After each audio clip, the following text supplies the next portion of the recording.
Un millionnaire paie une domestique pour avoir son seul héritier. Lors de l'accouchement, il découvre des triplés et reste sous le choc. Ce qui semblait être un plan parfait se transforme en un retournement de situation. Découvrez la fin incroyable de cette histoire surréaliste. Si cette histoire vous a intéressé, n'oubliez pas de vous abonner à notre chaîne et dites-nous de quelle ville vous nous regardez. On continue. Le reflet d'Antoine Sauvet dans le miroir du penthouse était impeccable comme toujours. Costume, italien sur mesure, chaussures lustrées, cheveux parfaitement coiffés. Une image qui coûtait plus que ce que beaucoup gagnent en plusieurs mois de travail. Ses yeux bruns, cependant, portaient une expression que tout son argent ne pouvait masquer. Un vide profond et persistant. Monsieur Sauvet, la réunion du conseil est prévue pour 9 heures. La voix de son assistante résonna à travers l'interphone. « Merci, Marine. Je descendrai dans 10 minutes. » répondit-il automatiquement, ajustant sa cravate de soie pour la 3e fois. L'appartement de 400 mètres carrés au cœur de Paris était un monument au succès et à la solitude. Des œuvres d'art hors de prix décorèrent des murs qui n'avaient jamais entendu de rire sincère. Et la vue panoramique sur la ville ne servait que de toile de fond à des nuits d'insomnie de travail obsessionnel. À 45 ans, Antoine avait conquis tout ce que l'argent pouvait acheter. Son entreprise technologique, Sauvet Innovation, était leader sur le marché national et commençait à gagner une projection internationale. Les magazines spécialisés l'appelaient « le visionnaire » de la décennie. Mais ce matin-là, comme tant d'autres, les titres semblaient vides. Assis à la table de marbre de la cuisine, il sirotait son café importé tout en feuilletant distraitement l'un des magazines qui affichait son visage en couverture. « Antoine Sauvet, l'homme qui a révolutionné le marché », disait la manchette. À côté, une photo de lui en pose étudiée, sourire calculé, regard confiant. Une image qui vendait des millions, mais n'achetait pas une minute de vrai bonheur. 2 ex-épouses et pas d'enfants, murmura-t-il pour lui-même, passant ses doigts sur sa tempe qui commençait à montrer les premiers fils argentés. Sophie, sa première épouse, était partie après 3 ans d'un mariage qui ressemblait plus à une société d'affaires. « Tu ne sais pas aimer, Antoine.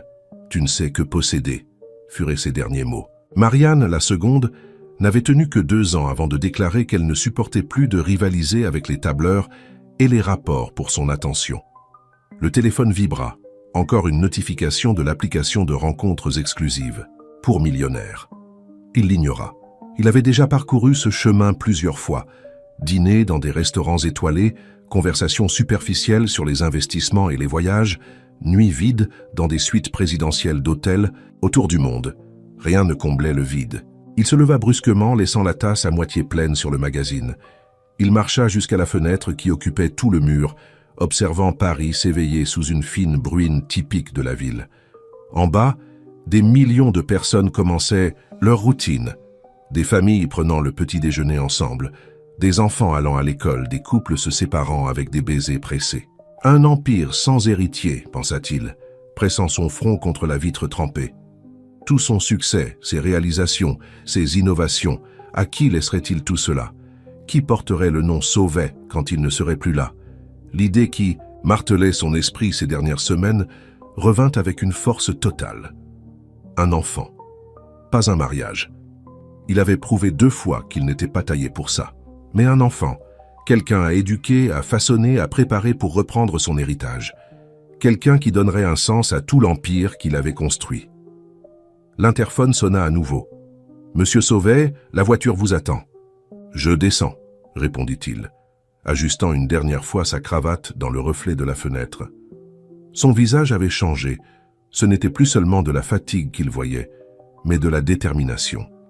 Comme dans tous les projets importants, de sa vie, il avait besoin d'un plan. Et Antoine Sauvet obtenait toujours ce qu'il planifiait. Il prit sa veste et sa mallette, jetant un dernier regard à l'appartement impeccable et vide. Ce serait la dernière fois qu'il rentrerait chez lui sans un but plus grand que des rapports financiers et des réunions de conseil. Il était temps. Pour son plus grand projet, créer un héritier pour son empire. Dans l'ascenseur miroir, il répéta une fois de plus son sourire de PDG. Mais cette fois, il y avait quelque chose de différent dans ses yeux. Une étincelle d'espoir peut-être. Le vide était toujours là, mais maintenant, il avait un plan pour le combler.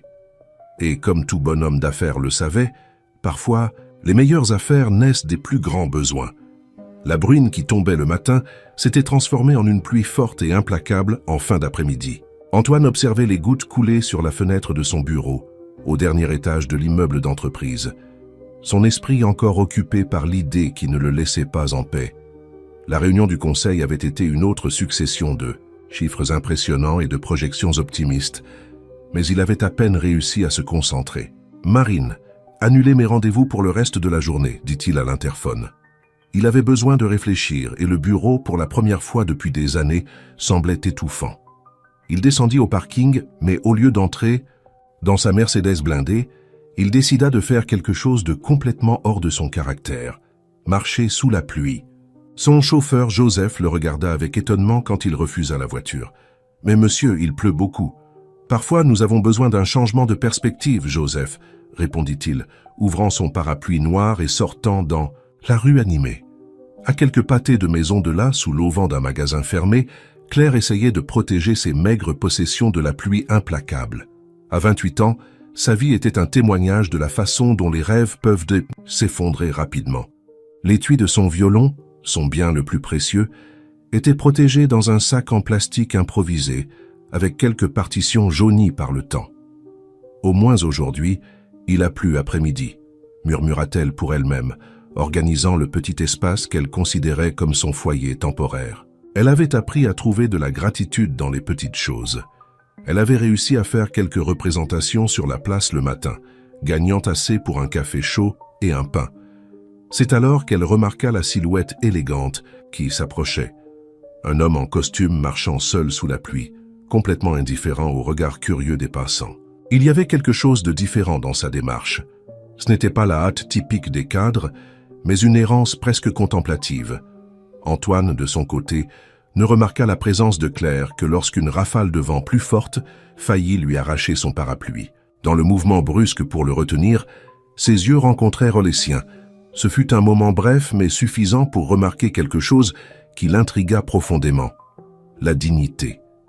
Malgré les vêtements simples et la situation précaire, les yeux de la jeune femme émanaient une force qu'il n'avait pas vue depuis longtemps. « Bonsoir », salua-t-elle, le surprenant. Sa voix était polie, articulée, pas ce qu'il aurait attendu de quelqu'un dans sa situation. « Bonsoir », répondit-il, automatiquement, remarquant l'étui du violon. « Vous êtes musicienne ?» Un sourire triste passa sur ses lèvres. « J'étais. Maintenant, je ne suis qu'une autre histoire de rêve interrompue. » Quelque chose dans l'honnêteté crue de cette réponse toucha Antoine profondément. Il n'y avait pas d'apitoiement sur soi-même dans sa voix, juste une acceptation digne de la réalité. « Puis-je m'abriter un peu ici ?» demanda-t-il, se surprenant lui-même. La pluie s'intensifie. Claire fit un geste ample de la main.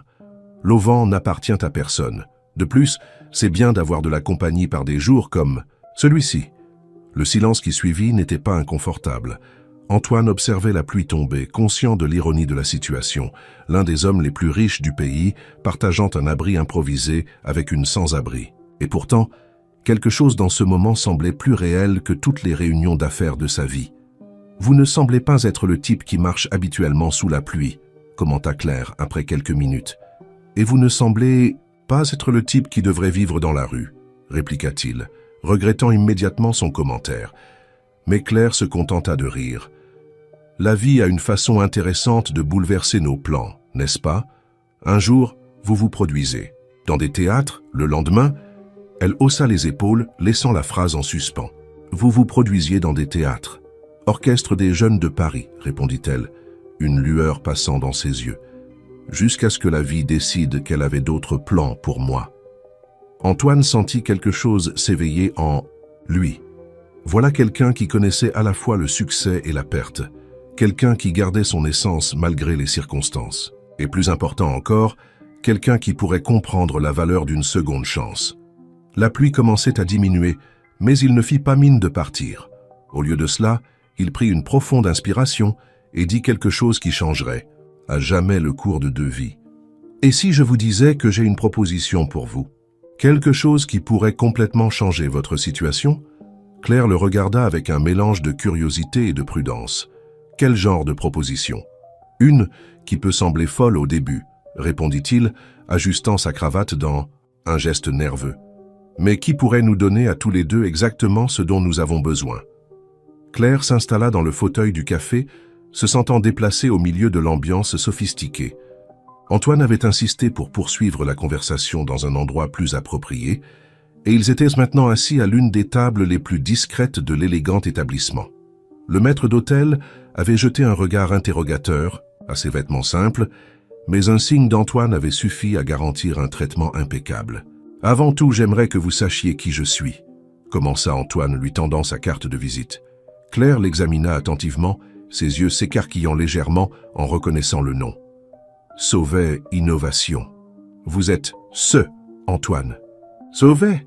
demanda-t-elle, une pointe d'incrédulité dans sa voix. « Lui-même, » confirma-t-il, un sourire sans humour traversant ses lèvres, bien qu'aujourd'hui, je préférerais n'être qu'Antoine. Le serveur s'approcha avec 2 tasses de café et une sélection de petits gâteaux. Claire enveloppa la tasse de ses mains, profitant de la chaleur qui en émanait. Le contraste entre sa situation actuelle et le luxe qui l'entourait ne pouvait pas être plus grand. Alors, monsieur Sauvet, « Antoine, s'il vous plaît. »« Antoine, » corrigea-t-elle, « quel genre de proposition un entrepreneur milliardaire pourrait-il avoir pour quelqu'un comme moi ?» Il prit une profonde inspiration, organisant ses pensées. Comment présenter quelque chose d'aussi inhabituel sans paraître complètement fou? Claire, croyez-vous aux rencontres prédestinées? Elle leva un sourcil. Je crois que la vie a un sens de l'humour particulier, si c'est ce que vous voulez dire. Aujourd'hui, je suis sorti de mon bureau sans but, ce que je ne fais jamais. Je vous ai rencontré. Une femme qui, malgré les circonstances, maintient une dignité qui m'a profondément impressionné. Et maintenant, j'ai découvert que vous avez un passé artistique, une éducation. Ce n'est pas une coïncidence ordinaire. Vous me rendez curieuse, commenta Claire, sirotant son café, et un peu inquiète. Antoine se pencha légèrement sur la table, baissant la voix.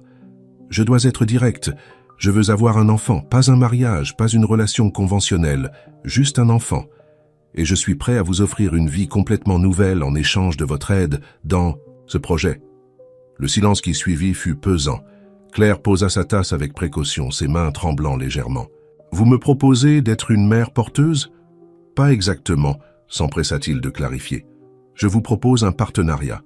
Vous vivriez avec moi pendant la grossesse, et après, vous auriez accès à tout ce dont vous auriez besoin. Éducation, confort, une nouvelle chance de poursuivre votre carrière musicale. L'enfant serait légalement le mien, mais vous pourriez garder le contact si vous le souhaitiez. » Claire laissa échapper un rire nerveux. « C'est de la folie. Vous ne me connaissez même pas. »« Je connais suffisamment, » répondit-il sérieusement. « J'ai vu dans vos yeux quelque chose que j'ai cherché chez 2 ex-épouses et des dizaines de relations. L'authenticité. Vous n'êtes pas intéressé par mon argent. Si vous l'étiez, vous auriez déjà complètement changé votre comportement. En découvrant qui je suis. Et pourquoi accepterais-je quelque chose comme ça? Parce que tout le monde mérite une seconde chance, répondit simplement Antoine. Vous auriez les ressources pour recommencer votre vie, poursuivre vos rêves. Et j'aurais la chance de laisser un héritage plus grand que de simples chiffres sur un compte bancaire. Claire se leva brusquement, ses jambes chancelantes. J'ai besoin d'air. Bien sûr, acquiesça-t-il, gardant son sang-froid. Prenez le temps dont vous avez besoin, mais avant, il sortit son portefeuille et en retira une carte clé d'hôtel. J'ai réservé une suite pour vous dans l'hôtel juste à côté. Ce n'est pas une obligation, juste une offre d'un endroit sûr pour réfléchir. La chambre est payée pour 1 semaine. Elle prit la carte avec hésitation, comme si elle pouvait lui brûler les doigts. Pourquoi faites-vous cela? Parce que pour la première fois depuis des années, je sens que je fais quelque chose qui peut changer non seulement ma vie, mais aussi celle de quelqu'un d'autre. De manière positive. Claire rangea la carte dans la poche de son manteau usé, son visage un masque d'émotions contradictoires. J'ai besoin de réfléchir. Beaucoup. Naturellement, sourit-il, lui tendant une autre carte. Mon numéro personnel. Et là, quand vous serez prête à parler, quelle que soit votre décision, appelez-moi. Elle acquiesça silencieusement et se dirigea vers la sortie, ses jambes encore tremblantes. Avant de sortir, elle se retourna une dernière fois. Vous savez ce qui est le plus effrayant?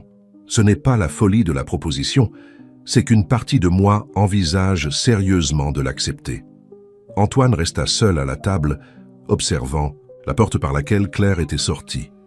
Au cours de ses années d'affaires, il avait appris à faire confiance à son instinct. Et quelque chose lui disait que ce n'était que le début d'une histoire bien plus grande que ce qu'il avait prévu. Claire était allongée sur le lit king-size de l'hôtel de luxe, son violon à ses côtés, la seule constante dans sa vie, ces dernières années.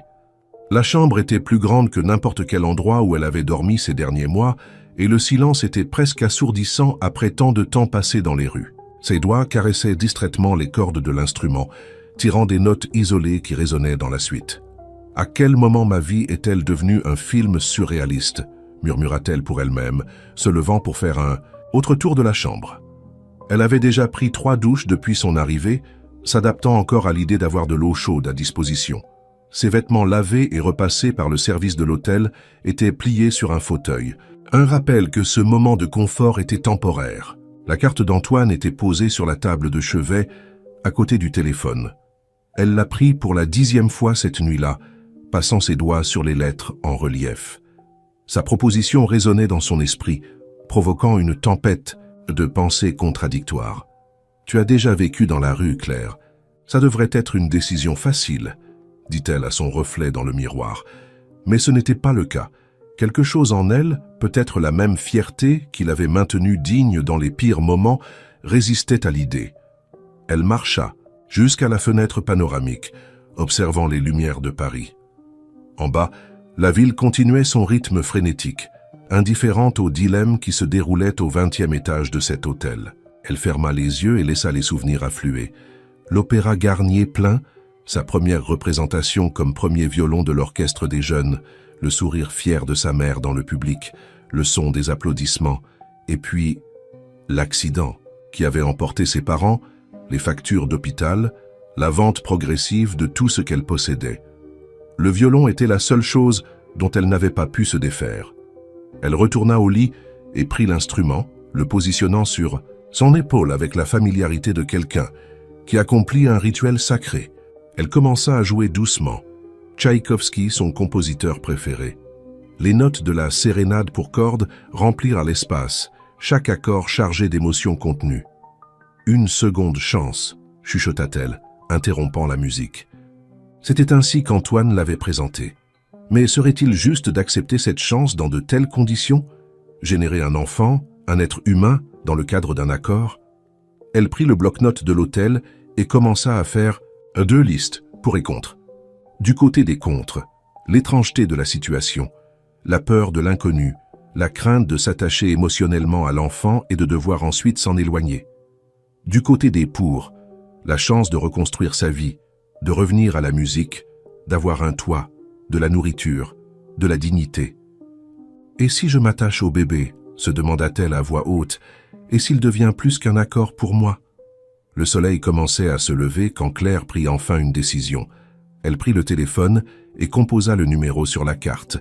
Surprise d'entendre la voix d'Antoine après seulement 2 sonneries. « Vous non plus, vous n'avez pas dormi ?» demanda-t-elle, essayant de garder une voix ferme. « Pas une minute, » répondit-il honnêtement. « J'ai besoin de poser quelques questions avant de donner ma réponse. » « Toutes celles que vous voulez. » Claire prit une profonde inspiration. « Que se passe-t-il si je m'attache à l'enfant, si je n'arrive pas à garder la distance émotionnelle que vous attendez ?» Il y eut une pause à l'autre bout de la ligne. Ce serait naturel et peut-être que ce ne serait pas nécessairement une mauvaise chose. Et après la naissance du bébé, tiendrez-vous vraiment parole pour m'aider à recommencer? J'ai un contrat prêt à être examiné par vous et par l'avocat de votre choix. Chaque promesse que j'ai faite sera garantie légalement. Claire ferma les yeux, sentant le poids du moment. Une dernière question, pourquoi moi? Il existe des milliers de femmes qui accepteraient cette proposition sans y réfléchir à 2 fois. Parce que vous êtes la seule qui a hésité, répondit-il simplement. La seule qui a pensé au-delà de l'argent. Le silence qui suivit fut long, rempli seulement par le son doux de leur respiration à travers le téléphone. J'accepte, dit finalement Claire, sa voix basse mais ferme, mais avec une condition. Laquelle? Je veux pouvoir jouer, pas professionnellement, pas encore, mais j'ai besoin de la musique. C'est une partie de qui je suis. La réponse d'Antoine fut immédiate. Il y a un piano à queue dans mon appartement qui n'a jamais été utilisé. Je pense qu'il est plus que temps qu'il prenne vie. Claire s'autorisa un petit sourire. Alors je suppose que nous avons un accord. Les accords sont ma spécialité, répondit-il, et elle put entendre un sourire dans sa voix aussi. Mais j'ai le pressentiment que celui-ci sera différent de tous les autres que j'ai déjà conclus.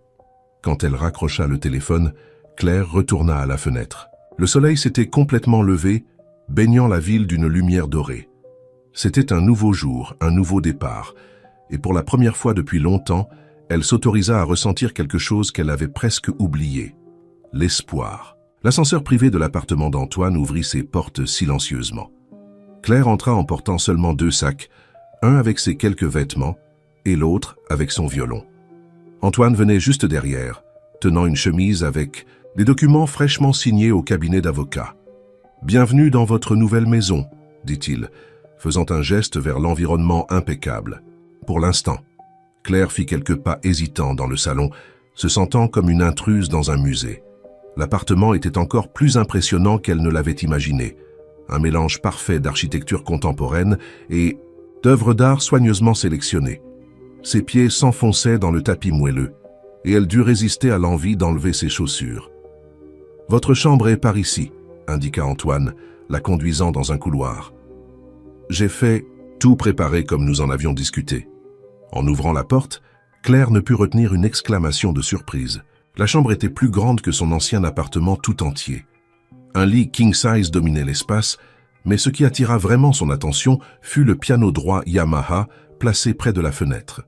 « J'ai pensé que vous aimeriez avoir un instrument à vous », expliqua-t-il, remarquant son regard fixé sur le piano. « Celui à queue du salon reste à votre disposition, mais j'ai pensé qu'ici, vous auriez plus d'intimité pour pratiquer. »« Je ne sais pas quoi dire, » murmura Claire, ses doigts effleurant légèrement les touches. « Ne dites rien. Installez-vous simplement. Marine viendra plus tard avec quelques options de vêtements pour que vous choisissiez. »« Des vêtements ? Mais nous en avons déjà acheté au centre commercial hier. Ceux-là sont pour le quotidien. Nous avons besoin de quelque chose de plus approprié pour les événements sociaux et... » « Événements sociaux !» Claire interrompit, une note de panique dans sa voix. Antoine ajusta sa cravate, un geste que Claire avait déjà remarqué comme étant un tic nerveux. « Nous devons construire une histoire convaincante pour expliquer votre présence ici. La presse va spéculer, c'est inévitable. J'ai pensé vous présenter comme une ancienne connaissance du milieu musical qui se remet d'une période difficile. Techniquement, ce n'est pas un mensonge, observa-t-elle avec une pointe d'ironie. Exactement. Les meilleures histoires sont celles basées sur la vérité. Un silence gênant s'installa entre eux. C'était le premier moment depuis la signature des documents où la réalité de la situation les frappait vraiment. Ils étaient vraiment en train de faire cela. 2 étrangers unis par un accord inhabituel, sur le point de créer une vie ensemble, littéralement. Il y a un système domotique qui contrôle tout. Antoine brisa le silence, visiblement plus à l'aise en parlant d'aspects pratiques. Lumière, température, rideau, Marine vous montrera comment ça fonctionne.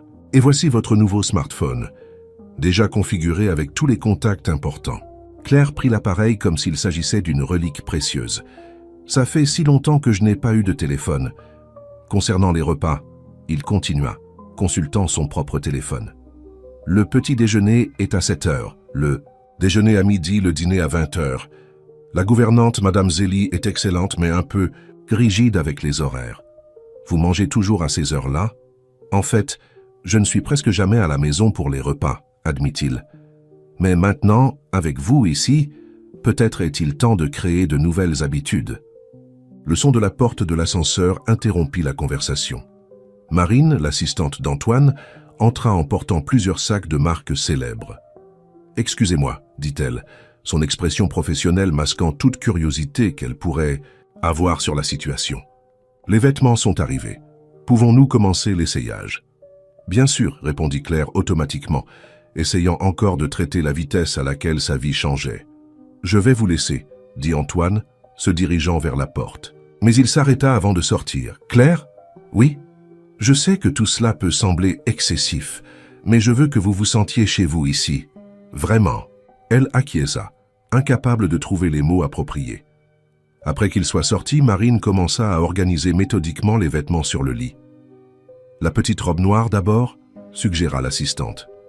Claire regarda son reflet dans le miroir du dressing. Une femme qui, il y a quelques jours à peine, vivait dans la rue, maintenant entourée de plus de luxe qu'elle n'en avait jamais rêvé. Elle toucha instinctivement son ventre, pensant à la vie qui commencerait bientôt à y grandir. « Je pense que rien dans cette situation ne sera basique, » répondit-elle, un sourire nerveux jouant sur ses lèvres. Marine s'autorisa aussi un petit sourire. « Eh bien, alors commençons par la robe rouge. Si nous allons changer une vie, autant le faire avec style. » Pendant qu'elle essayait la première robe, Claire pouvait entendre le son distant du piano du salon. Quelqu'un avait allumé le système audio ambiant.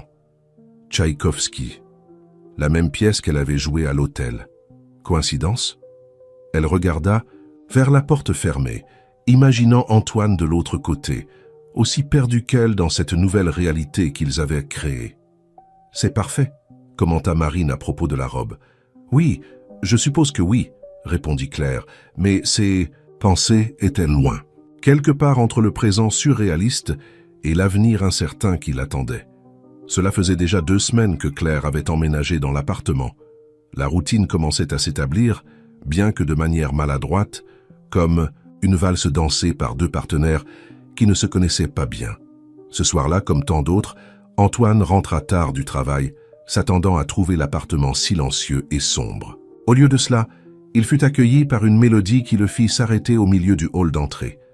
Le piano à queue, qui jusqu'alors n'avait servi que de pièce décorative, prenait vie sous les doigts de Claire. La musique, quelque chose de classique qu'il n'arrivait pas à identifier, coulait dans l'ambiance avec une intensité qui le laissa momentanément sans voix.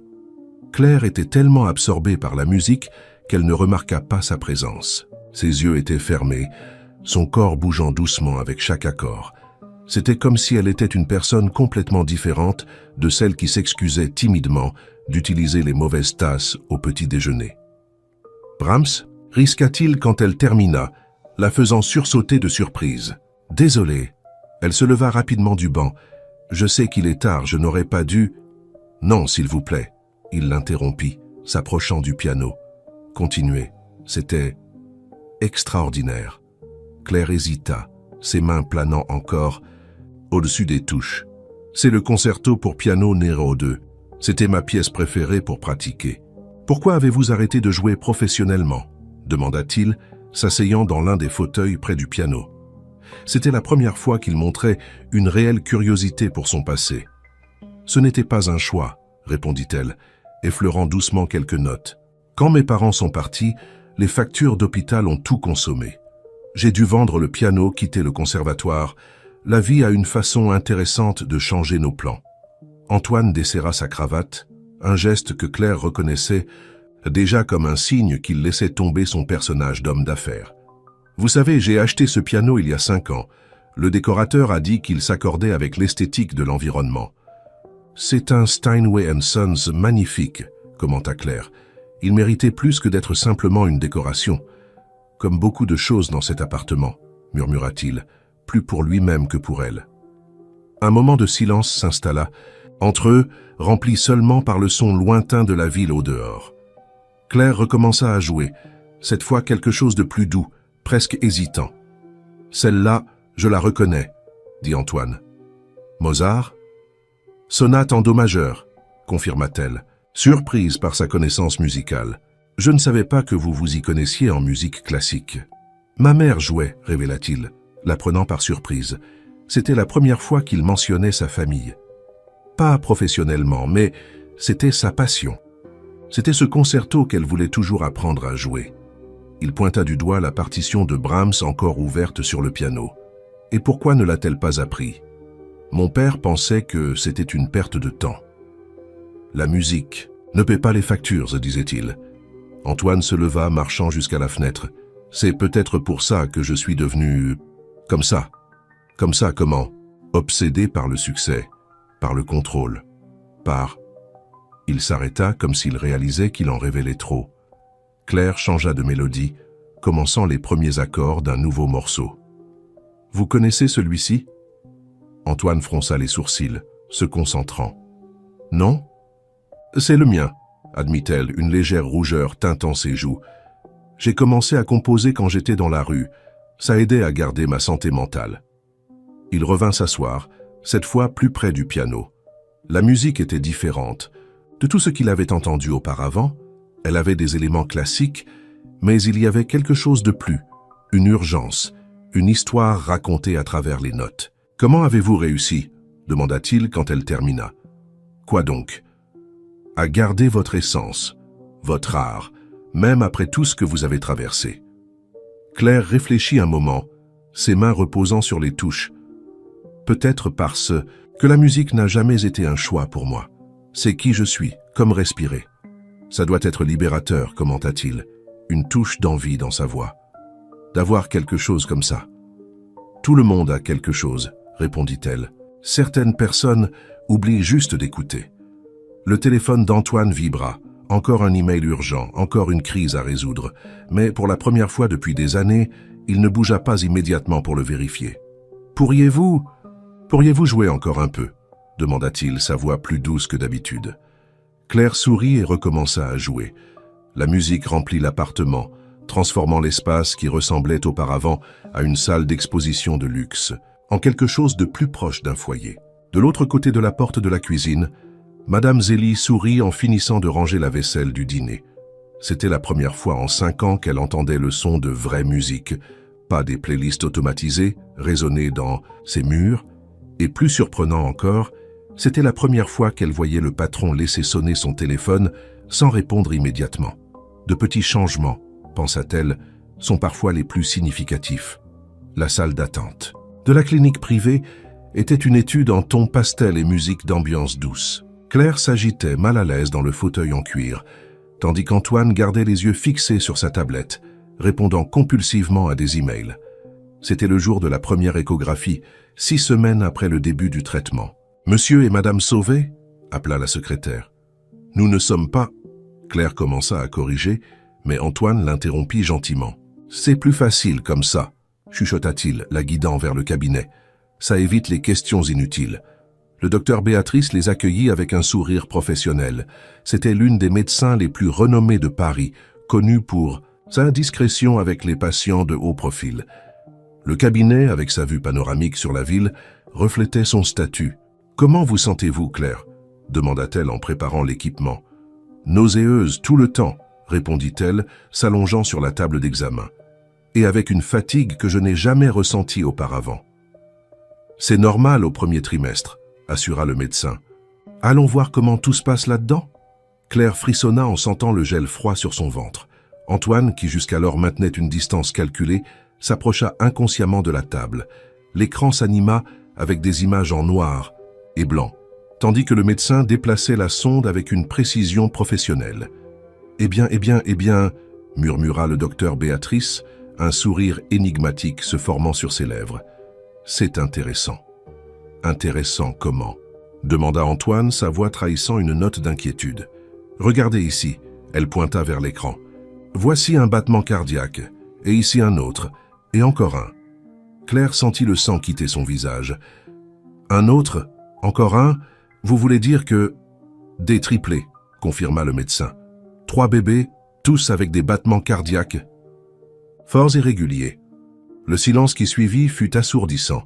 Antoine, qui avait toujours une réponse à tout, semblait avoir perdu la capacité de parler. Claire alternait son regard entre l'écran et le plafond, comme si elle cherchait à comprendre l'ampleur de la nouvelle.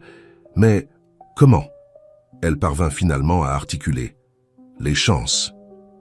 Le traitement de fertilité augmente la possibilité de grossesse multiple, expliqua le médecin. Mais 3 est vraiment exceptionnel.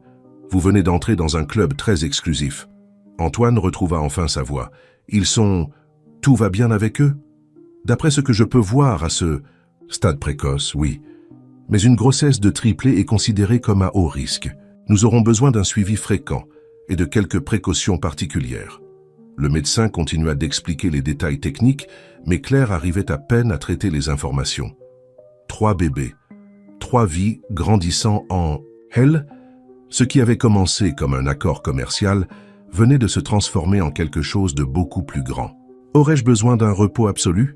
demanda-t-elle, interrompant les explications médicales. « Je ne pourrai plus jouer du piano ?»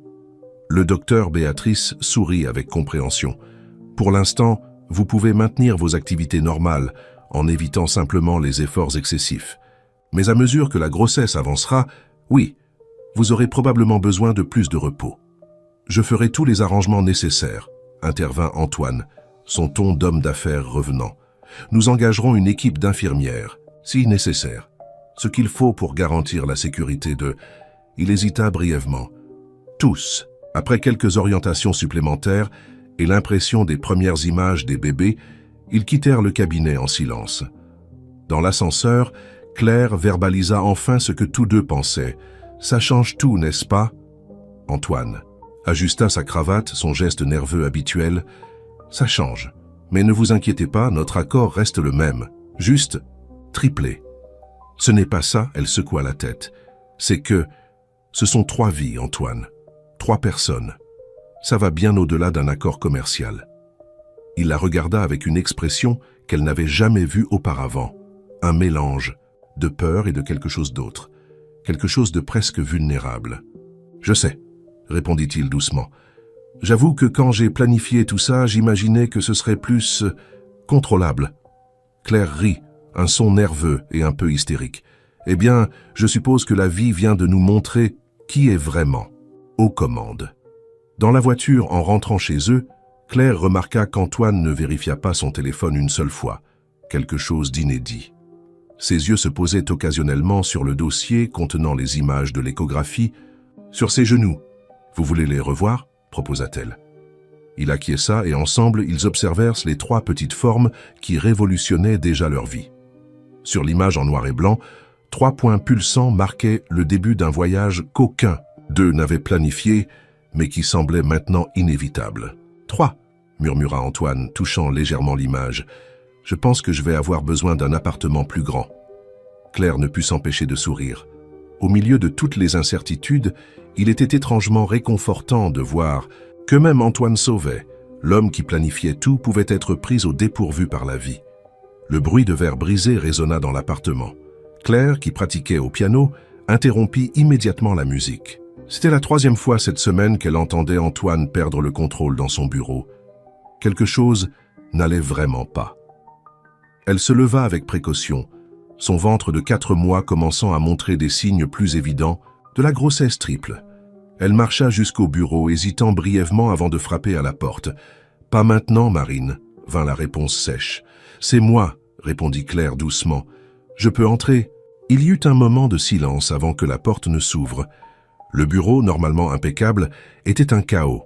Des papiers éparpillés partout, une tasse brisée près du mur, et Antoine, toujours si composé, semblait avoir vieilli de plusieurs années en quelques jours. « Désolé pour la scène », murmura-t-il, passant les mains dans ses cheveux en désordre. « Je ne voulais pas vous inquiéter. » Claire entra, fermant la porte derrière elle. « Que se passe-t-il, Antoine ?» Il rit sans humour, un son amer qu'elle n'avait jamais entendu auparavant. « Tech Vision, ils ont réussi. Après des années d'essais, ils ont finalement trouvé une faille pour tenter de détruire tout ce que j'ai construit. Copy retry Claude's response was limited, as it hit the maximum length allowed at this time. » L'entreprise concurrente demanda Claire, s'asseyant dans l'un des fauteuils. « J'ai vu quelque chose à leur sujet dans les journaux récemment. Ils ont développé une technologie similaire à notre principal brevet. Ils prétendent que notre innovation n'est qu'une variation de leur travail. » Il jeta une tablette sur le bureau. Les actions de Sauvet Innovation ont chuté de 30%, rien qu'aujourd'hui. Claire prit la tablette, étudiant attentivement les graphiques. « C'est étrange. »« Quoi ?»« Le timing, » répondit-elle, faisant glisser son doigt sur l'écran. « Pourquoi maintenant ? Pourquoi pas quand vous avez lancé le produit à l'origine ?» Antoine arrêta sa marche nerveuse, la regardant avec curiosité. « Continuez. »« Eh bien, j'ai lu sur votre entreprise ces dernières semaines. J'ai pensé que je devrais en savoir plus sur votre monde. Le brevet en question date d'il y a 3 ans, n'est-ce pas? Pourquoi attendre si longtemps pour le contester? »« Pour nous prendre au moment le plus vulnérable, » répondit-il. Mais quelque chose dans son ton avait changé. Nous sommes sur le point de lancer une nouvelle gamme de produits basés sur cette technologie. Claire continuait d'analyser les données. Et combien leur coûterait de maintenir ce procès judiciaire? Des millions. C'est un risque calculé pour eux compte tenu du retour potentiel s'ils parviennent à invalider notre brevet. Ou, Claire leva les yeux, s'ils réussissent à forcer une fusion à des conditions qui leur sont favorables. Antoine se figea. Comment vous... C'est ce que je ferais. Elle haussa les épaules. Si j'avais les ressources et que je voulais absorber un concurrent fort, créer une crise, faire chuter la valeur des actions, offrir une sortie honorable à travers une fusion. Il la regardait comme s'il la voyait pour la première fois. Où avez-vous appris à penser ainsi? J'ai grandi dans une famille de musiciens, Antoine. Savez-vous combien coûte l'entretien d'un violon Stradivarius? J'ai appris les affaires et les investissements par nécessité. La différence, c'est que je n'ai jamais eu le capital pour mettre les théories en pratique. Antoine s'assit lourdement dans son fauteuil, absorbant ses paroles. Une fusion, bien sûr. Toute cette attaque sur le brevet n'est qu'un écran de fumée. Et vous jouez exactement comme il s'y attendait, compléta doucement Claire. En réagissant émotionnellement, en vous concentrant sur la défense juridique alors que le vrai jeu se déroule sur un autre échiquier. Il ferma les yeux, massant ses tempes. Je dois repenser toute la stratégie, mais les investisseurs sont en panique. Le conseil d'administration fait pression pour des réponses immédiates. Alors donnez-leur autre chose sur quoi se concentrer, suggéra Claire, se levant avec précaution. Quelque chose qui montre que Sauvet Innovation est plus qu'un seul brevet. Comme quoi? Comme ce projet de technologie d'assistance que j'ai vu dans vos notes la semaine dernière. Celui qui aiderait les personnes handicapées à mieux communiquer. Pourquoi est-il mis de côté? Parce qu'il n'a pas de potentiel commercial immédiat, répondit-il automatiquement, mais ses yeux montraient déjà une lueur différente. Mais cela pourrait changer la narration, montrer un côté de l'entreprise que personne ne connaît, et rendre beaucoup plus difficile le travail de ceux qui essaient de vous dépeindre comme juste un autre requin des affaires, compléta. Claire avec un petit sourire. Antoine attrapait déjà son téléphone. « Marine, annulez mes rendez-vous des 2 prochaines heures et convoquez une réunion d'urgence avec l'équipe de développement, maintenant. » Avant que Claire ne puisse sortir du bureau, il l'appela. « Claire? Oui, merci de m'avoir fait voir au-delà de l'évident. » Elle sourit, caressant doucement son ventre. C'est ce qui arrive quand on apprend à voir le monde sous différents angles. Parfois, la meilleure solution vient d'où on l'attend. Le moins. Ce soir-là, pour la première fois depuis des semaines, Antoine dîna à la maison. Alors qu'il partageait un repas simple préparé par Madame Zélie, il observait Claire avec un nouveau regard de respect et de curiosité. La femme qu'il avait initialement jugée uniquement sur sa situation dans la rue se révélait être l'une des personnes les plus perspicaces qu'il ait jamais rencontrées. « Vous savez, commenta-t-il entre 2 bouchées, je pense que nos enfants sauront beaucoup plus que des gènes musicaux à hériter. » Claire leva un sourcil. « Non ?» Antoine sembla réaliser ce qu'il avait dit et retourna rapidement son attention à son assiette, mais pas avant que Claire ne remarque une légère rougeur sur son visage. L'accord commercial qui les avait unis se transformait, jour après jour, en quelque chose de beaucoup plus complexe que ce que l'un ou l'autre avait prévu. Le week-end arriva avec une mission inhabituelle, organiser le bureau après la turbulence des derniers jours. Claire insista pour aider, arguant qu'elle devait rester active, conformément aux recommandations médicales. Antoine céda plus par fatigue que par accord. « Ces documents peuvent aller aux archives mortes », indiqua-t-il en montrant une pile de dossiers. « Ce sont des enregistrements d'anciens événements d'entreprise, rien d'important. » Claire commença à organiser les dossiers par date, son sens musical se traduisant naturellement en méthodologie. Elle avait presque terminé lorsqu'une photographie glissa d'entre les pages, flottant doucement jusqu'au sol. « Je vais la ramasser », proposa-t-elle, avant qu'Antoine ne puisse protester à propos de son état.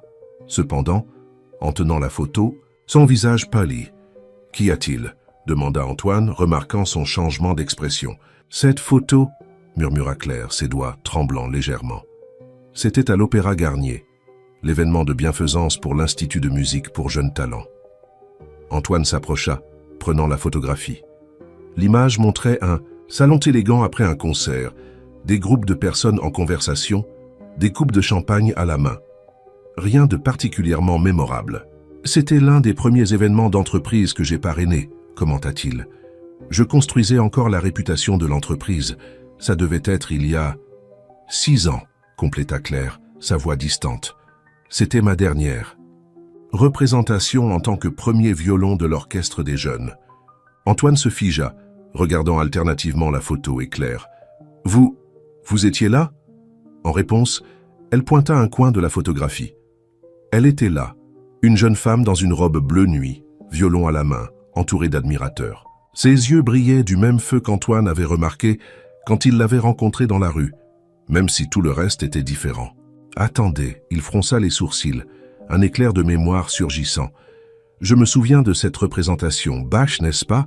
Le concerto pour violon en mi majeur. » Claire le regarda, surprise. « Vous avez fait attention ?» Il était impossible de ne pas le faire, admit-il, un sourire nostalgique se formant. C'était mon premier grand événement en tant que parrain. J'étais nerveux, préoccupé par l'idée d'impressionner les bonnes personnes. Mais quand la musique a commencé, il s'arrêta perdu dans le souvenir. « Quoi ?» demanda doucement Claire. C'était la première fois depuis des années que je me permettais simplement de ressentir quelque chose, sans penser au réseautage, sans calculer les avantages, juste exister dans le moment. Claire s'assit dans l'un des fauteuils, tenant toujours la photo. C'est drôle, pour moi c'était l'inverse. C'était la dernière nuit avant que je ne commence à tout vendre pour payer les factures de l'hôpital. Chaque note était un adieu. Antoine tira sa chaise, s'asseyant face à elle. « Vous avez joué comme si c'était la dernière fois. »« Et ça l'était, » chuchota-t-elle. « Du moins, je le pensais. » Un silence réflexif tomba sur eux. La coïncidence était presque trop surréaliste pour être traitée. En une nuit, il y a 6 ans, leurs chemins s'étaient croisés au sommet et au début de la fin de leur parcours respectif. Vous savez ce qui est le plus ironique ? Claire brisa le silence, caressant instinctivement son ventre. Cette nuit-là, j'étais certaine de vivre mon dernier moment de vrai bonheur. Et maintenant, encouragea Antoine, maintenant je comprends que parfois nous devons tout perdre pour trouver quelque chose de nouveau. Quelque chose de différent de ce que nous avions prévu, mais pas moins précieux.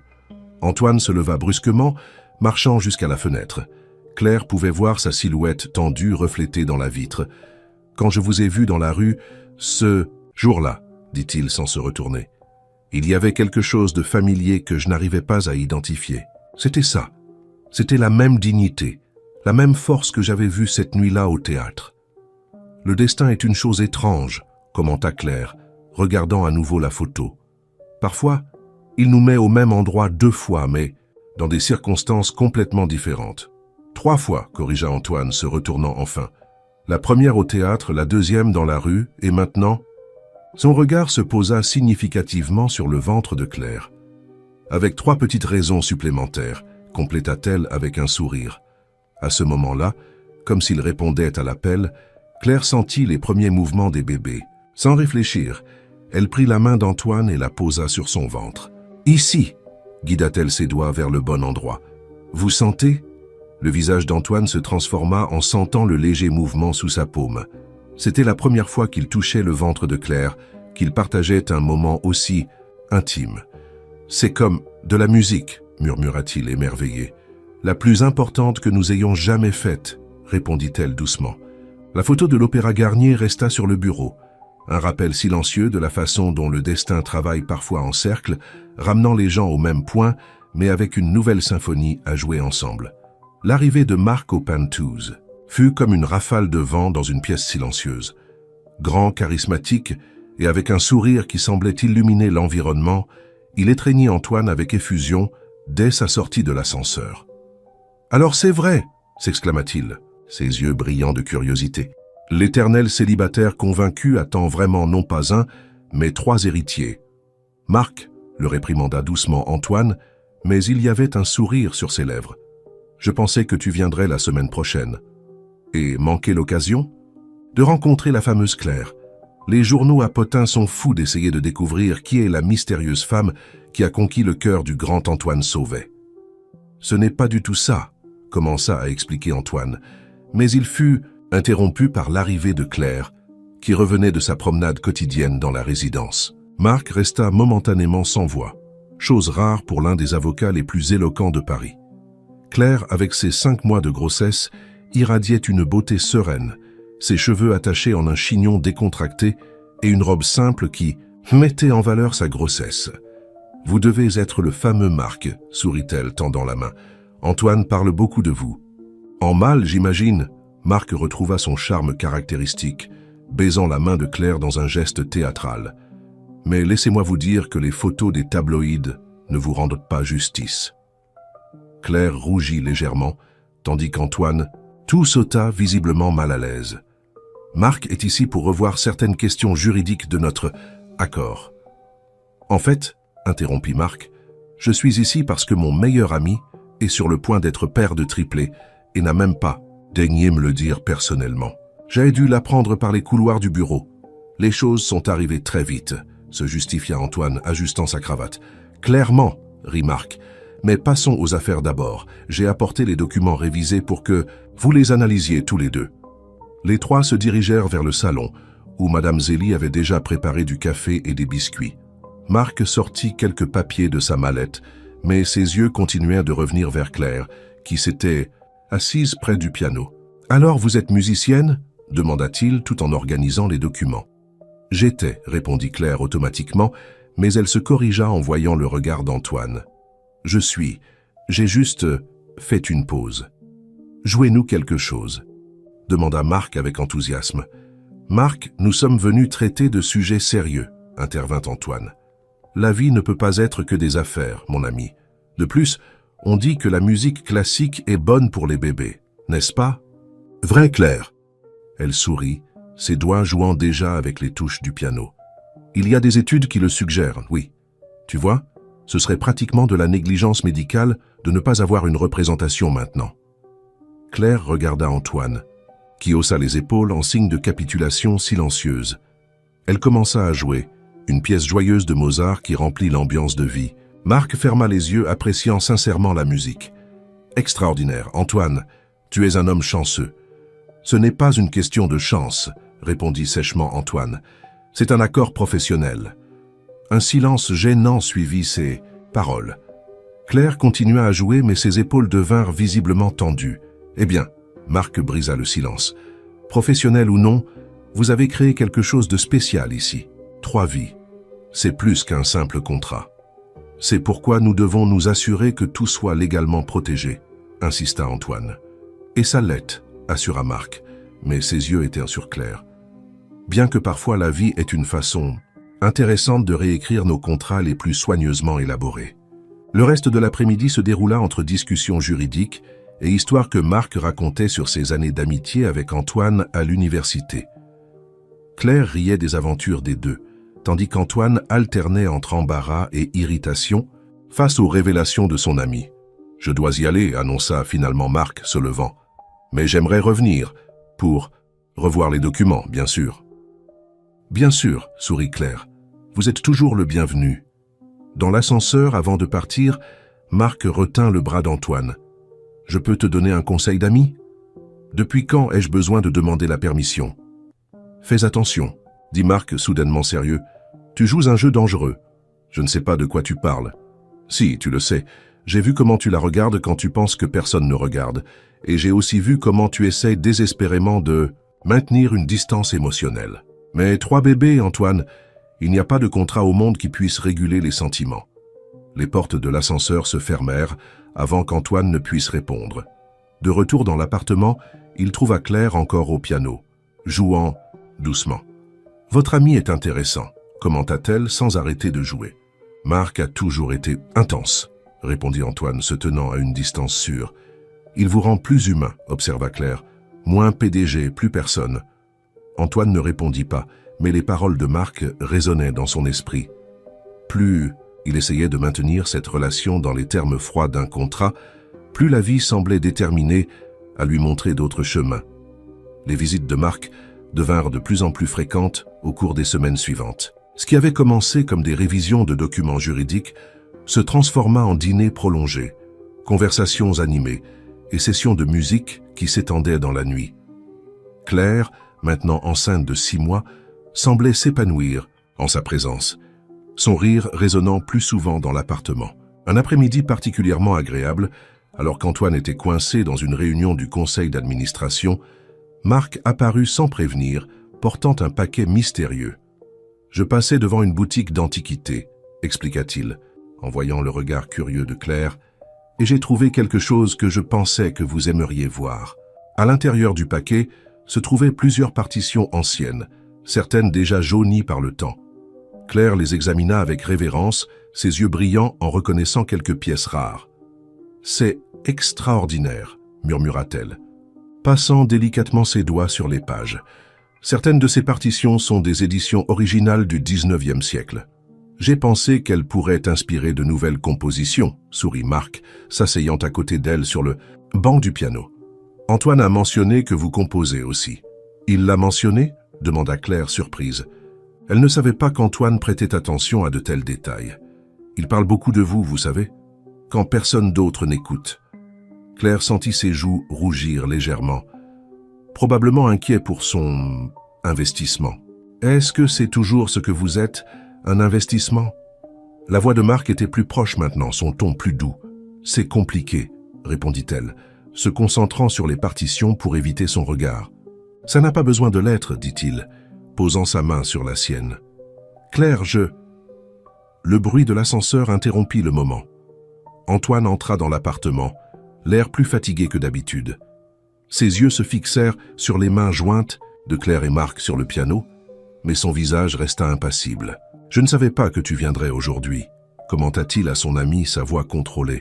« C'était une visite improvisée », répondit Marc, retirant discrètement sa main. « J'ai trouvé quelques partitions que je pensais que Claire aimerait. Vois.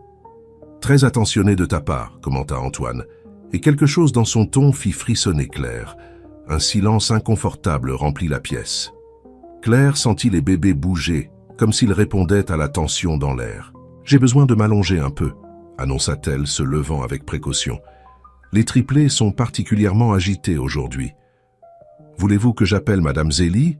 demanda immédiatement Antoine, son expression s'adoucissant. « Non, ça va. J'ai juste besoin de me reposer. » Après que Claire soit partie, les deux amis se regardèrent en silence pendant un long moment. « Que fais-tu, Marc ?» demanda finalement Antoine. « Je suis gentil avec quelqu'un qui mérite de la gentillesse, » répondit-il, soutenant le regard de son ami. « Quelqu'un que tu insistes à traiter comme un contrat commercial. Tu ne comprends pas ? Non, c'est toi qui ne comprends pas, » l'interrompit Marc. « Tu es tellement occupé à maintenir tes murs émotionnels que tu ne réalises pas le trésor que tu as juste devant toi. Elle est enceinte de mes enfants. » Exactement. Et au lieu de profiter de ce moment unique, tu te caches derrière des réunions et des documents juridiques. Antoine se servit un verre, chose qu'il faisait rarement. Et tu penses que tu peux faire mieux? Il ne s'agit pas de faire mieux, Antoine. Il s'agit de faire différemment. De voir Claire comme elle mérite d'être vue. Pas comme une mère porteuse, pas comme un contrat, mais comme une femme extraordinaire qui porte tes enfants. Notre accord est clair. Au diable l'accord, explosa Marc. Mais il baissa rapidement la voix, conscient que Claire pourrait entendre. Tu es amoureux d'elle. Je le vois. Marine le voit. Même Madame Zélie le voit. Le seul qui refuse de l'admettre, c'est toi. Antoine vida son verre d'un trait. Et toi? Moi quoi? Tu es amoureux d'elle aussi?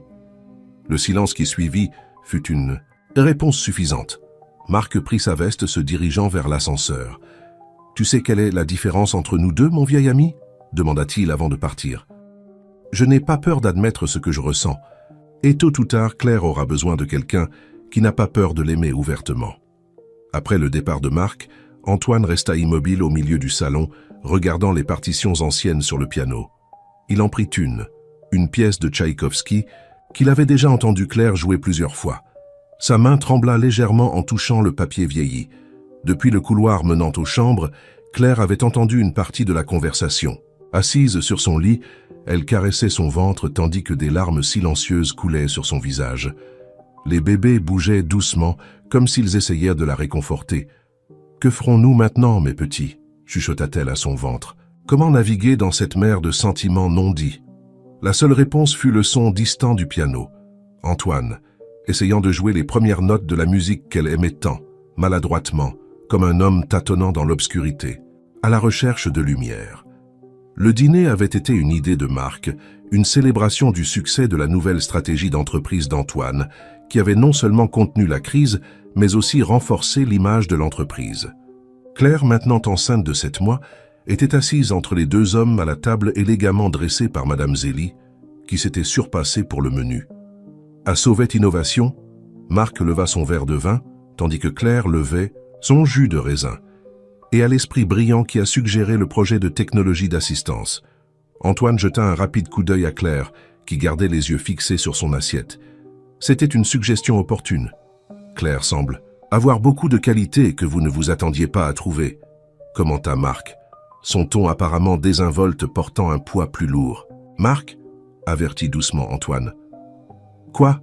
Je ne fais que constater un fait. Claire est extraordinaire. N'importe qui peut le voir. Il se tourna vers elle. Vous êtes extraordinaire.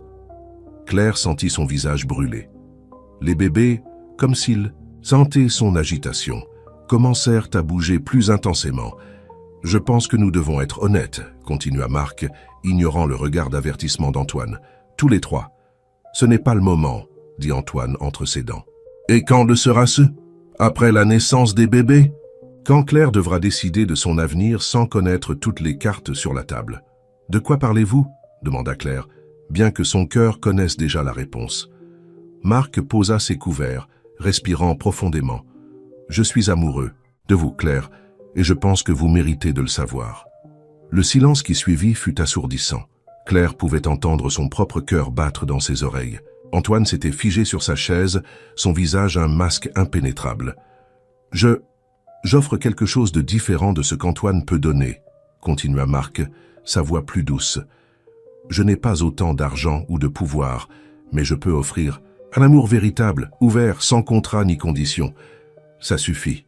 Antoine se leva brusquement, sa chaise raclant le sol. Non, ça ne suffit pas. Marc se leva aussi. Tu as eu des mois pour être honnête avec tes sentiments, mais tu préfères te cacher derrière des documents juridiques et des réunions d'affaires. Vous deux, s'il vous plaît, Claire essaya d'intervenir, se sentant étourdie par la situation. Il est amoureux de vous aussi, révéla Marc, se tournant vers Claire, mais il est trop lâche pour l'admettre.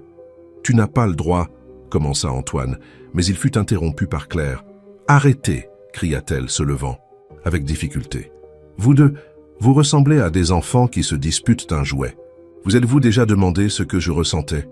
Les deux hommes la regardèrent, surpris par son explosion. Vous pensez que vous pouvez simplement déclarer votre amour comme ça, Marc? Comme si c'était simple? Comme si je ne portais pas les enfants d'un autre homme? Elle se tourna vers Antoine. Et vous agissez comme si j'étais une employée remplissant un contrat. Mais ensuite, vous avez ces moments, ces regards. Claire sentit une forte douleur et tint son ventre, faisant faire un pas en avant aux deux hommes. Non!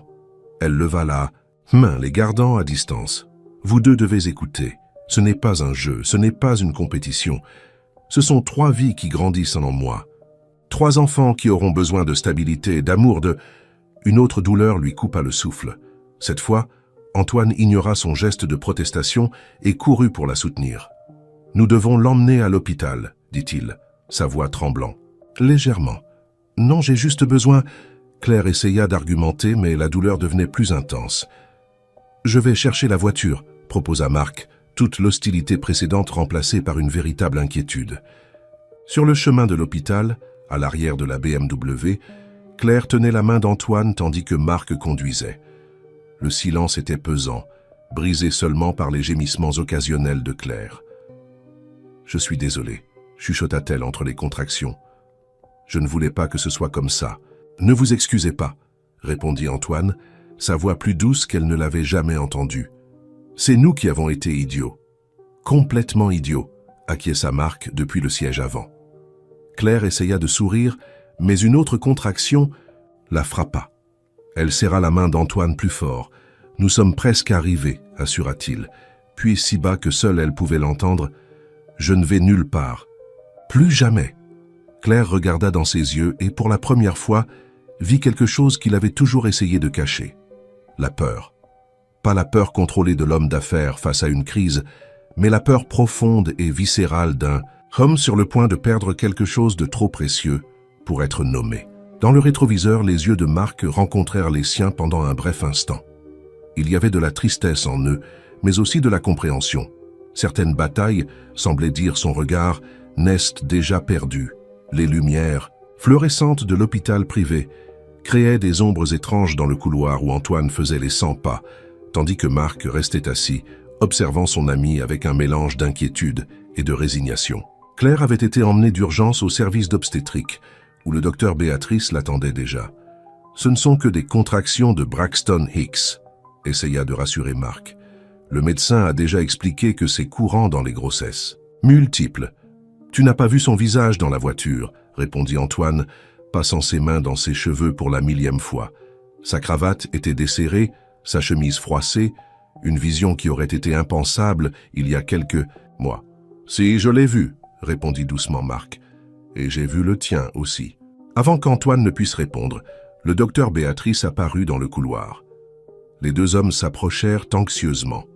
« Claire va bien », assura le médecin avant même qu'il ne puisse poser la question. Comme nous le soupçonnions, c'étaient des contractions de Braxton Hicks, intensifiées par le stress émotionnel. Elle lança un regard significatif aux deux hommes. « Et les bébés ?» demanda Antoine, sa voix trahissant son anxiété. « Stable et en bonne santé, mais... » Elle leva un doigt en avertissement.